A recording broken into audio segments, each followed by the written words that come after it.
as Sancia Grado lay face down in the mud, stuffed underneath a wooden deck next to the old stone wall. She reflected that this evening was not going at all as she had wanted. It had started out decently.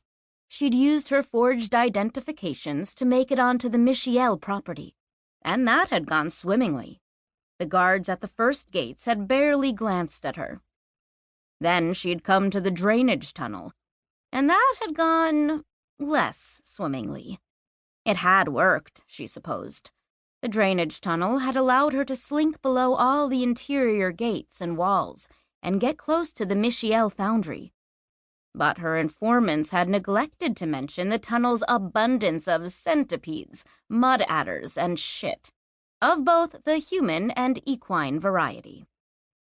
Sancia hadn't liked it, but she could handle it. That had not been her first time crawling through human waste. But the problem with crawling through a river of sewage is that, naturally, you tend to gain a powerful odor. Sancia had tried to stay downwind from the security posts as she crept through the foundry yards. But just when she reached the north gate, some distant guard had cried out, "Oh my God, what is that smell?" And then, to her alarm, dutifully gone looking for the source. She'd avoided being spotted, but she'd been forced to flee into a dead-end foundry passageway and hide under the crumbling wooden deck, which had likely once been a guard post. But the problem with this hiding place, she'd quickly realized, was it gave her no means of escape. There was nothing in the walled foundry passageway besides the deck, Sancia, and the guard.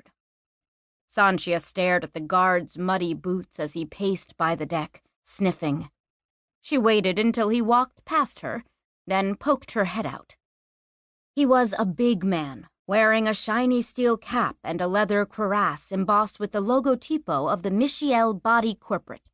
The candle flame set in the window, along with leather pauldrons and bracers.